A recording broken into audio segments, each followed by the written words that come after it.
ఇకపై మీకు ఇష్టమైన ఫేవరెట్ సీరియల్స్ యొక్క ఫుల్ ఎపిసోడ్స్ యూట్యూబ్లో అందుబాటులో ఉండవు.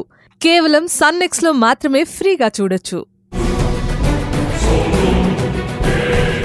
అదేంటి అడుగుతానన్నావు కదా, దేవుడు కూడా అడగమని చెప్పాడు. అడుగుతా అమ్మా, అడగనని చెప్పట్లేదు కదా. గుడి చుట్టూ అలా ప్రదక్షిణం చేసి బయటికొచ్చేలోగా అడుగుతా, సరేనా? సరే పద.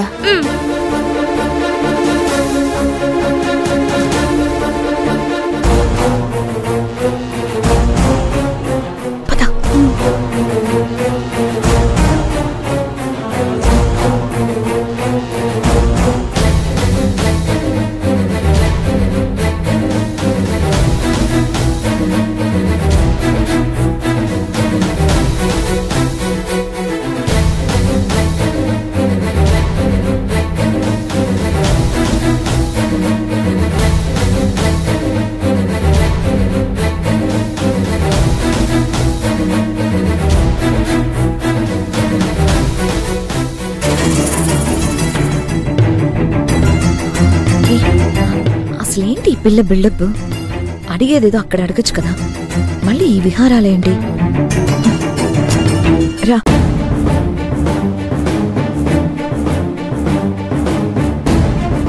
అమ్మా, నేను అడుగడుక్కి దండం పెట్టుకుంటూ ప్రదక్షిణ చేయొచ్చా? చెయ్యొచ్చమ్మా.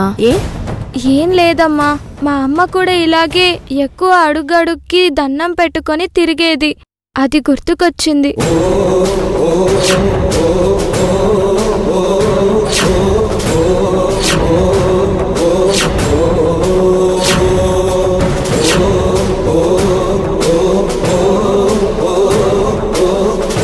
అవునమ్మా, నాకు తెలుసు మీ అమ్మకి చాలా భక్తి ఎక్కువ. అదే ఇప్పుడు నీకు వచ్చింది. మా అమ్మ నీకెలా తెలుసమ్మా? ఇలాగే గుడిలో పరిచయం అయింది. రా.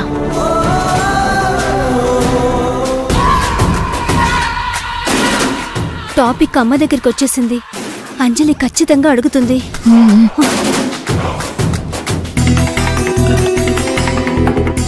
అవును, ఏదో అడుగుతానన్నావు, ఏమిటమ్మా అది? గుడి చుట్టూ తిరుగుతున్నాం కదా, ప్రదక్షిణాలు చేయని అమ్మా, చెప్తాగా. సరేలే.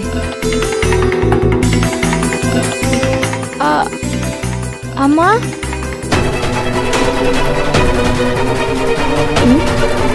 అది కాదమ్మా, దక్ష పిన్నిని తీసుకొచ్చి ఇంట్లో పెట్టావు కదా, తనిప్పుడు పూర్ణిమ ఆంటీతో బాగా కలిసిపోయింది. వీళ్ళిద్దరు కలిసి చేస్తున్న పనుల వల్ల ఇంట్లో ప్రతిరోజు గొడవ అవుతుంది కదమ్మా.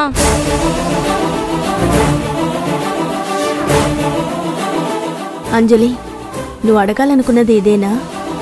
అవునమ్మా, ఈ విషయం గురించి అడగాలనుకున్నాను.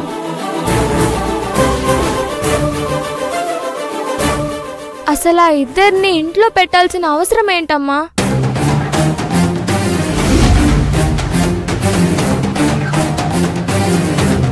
మనుషులందరూ ఒకేలా ఉండరమ్మా, ఒక్కొక్కరి ప్రవర్తన ఒక్కొక్క రకంగా ఉంటుంది. దక్ష గాని పూర్ణిమ గాని ఇద్దరూ స్వతహాగా మంచివాళ్లేనమ్మా.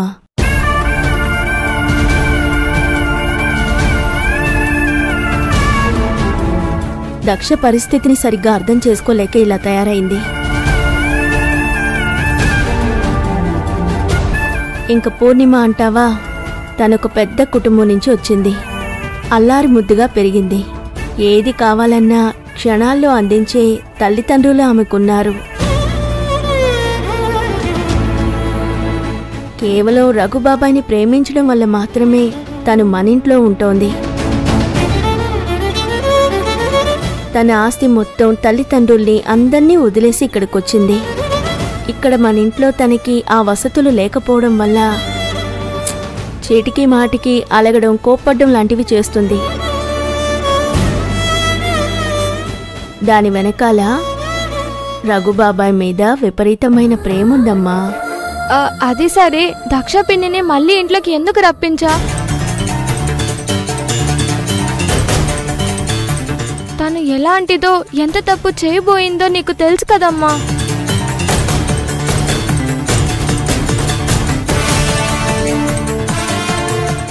పైగా ఇంట్లో ఎవరికీ ఇష్టం లేదు.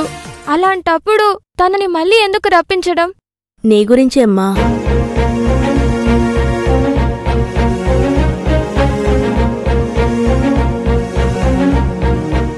అవునమ్మా, కేవలం నీ గురించే. నేనే వద్దని చెప్పాను కదమ్మా. చూసావా, మా అక్క కూతురు అన్న ఆ పిల్ల పిశాచం నిన్నే బయటికి పంపించేయమంటుంది. నువ్వు మాత్రం తక్కువ తిన్నావా? నీ గురించి అంత మంచి మాటలు చెప్తుంటే ఆ గీత కింద గొయ్యి తీయమని నువ్వు చెప్పడాలా?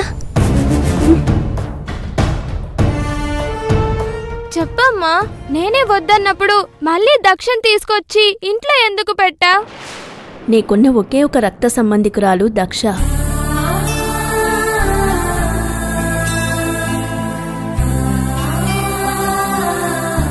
అలాంటప్పుడు తనని ఇంట్లోకి రావద్దని ఎలా చెప్పగలనమ్మా?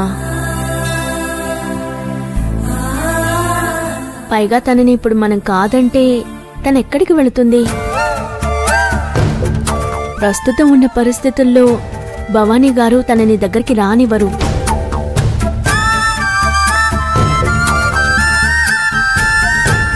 మనకెప్పుడో అన్యాయం జరుగుతుందేమో అన్న భయంతోనే సాటి మనిషికి సాయం చేయకుండా ఉండకూడదమ్మా. ఇంతకీ నువ్వు అడగాలనుకున్నది ఇదేనా? అవునమ్మా, ఇదే. సరే పద.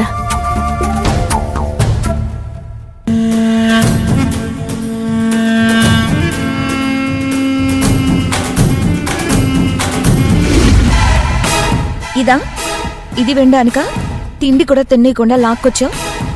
దీని బదులు ఇంట్లో కూర్చునుంటే కడుపు నిండా టిఫిన్ తినేదాన్ని, మా ఆయన మెదడు తినేదాన్ని. లేదు పూర్ణిమ, ఎక్కడో ఏదో తేడా జరుగుతోంది. నేను ఖచ్చితంగా చెప్పగలను. అంజలి గీతను అడగదలుచుకున్నది ఇది కాదు. తను తన తండ్రి గురించి అడగాలనుకుంది. మరి తర్వాత కార్యక్రమం ఏంటి? పడుకున్న గాడిదని లేపి తన్నించుకున్నట్టు తిండి కూడా తిన్నీయకుండా ఇంత దూరం వచ్చి మనల్లా పిల్ల గాడిద నానా మాట్లాడడం వింటున్నావు. మనిద్దరం ఇక్కడికొచ్చిన సంగతి అంజలికి తెలిసిపోయిందేమోనని నా అనుమానం. ఏం మాట్లాడుతున్నావు? అవును పూర్ణిమ, లేదంటే అంజలి మాటలు ఇలా ఉండవు. అంజలికి మనం ఇక్కడికి వచ్చినట్టుగా తెలిసిపోయింది.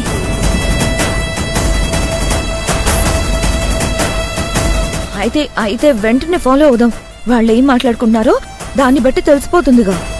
ఒక్కసారి అనుమానం వచ్చాక ఇక చచ్చినా తన గీతను తన తండ్రి గురించి అడగదు. ఇంకా మనం ఇక్కడ ఉండడం వేస్ట్. పద వెళ్దాం. వ్రతం చెడ్డ ఫలవన్న దక్కాలంటారు. వచ్చిన పని అలాగూ కాలేదు. కనీసం కడుపులో ఇంత పడేసి ఆత్మరాముడన్న శాంతింపు చేద్దాం. పద.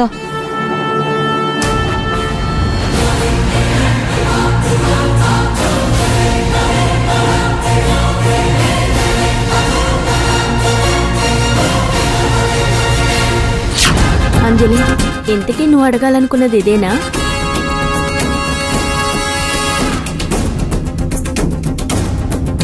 అవునమ్మా, ఈ విషయం గురించి అడగాలనుకున్నాను.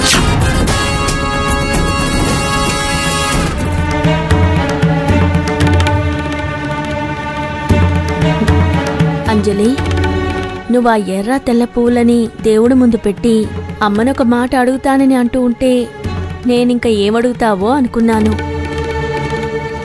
ఇంత చిన్న విషయం అడగడానికి దేవుడి అనుమతి అవసరమా అంజలి? సరే అమ్మా, మనం బయలుదేరుదామా? ఏమ్మా అంజలి, మీ అమ్మనేదో అడుగుతా అన్నావు, దానికోసం దేవుడు పర్మిషన్ కూడా అడిగావు. మరి అడిగావా తల్లి? అడిగాను పంతులు గారు. నీకిప్పుడు సంతోషమేనా? సంతోషమేనండి. ఈ గుడికి నిజం తెలుసుకోవాలనొచ్చిన వాళ్ళు ఇంతవరకు ఎవరూ నిరాశపడి వెళ్లలేదమ్మా.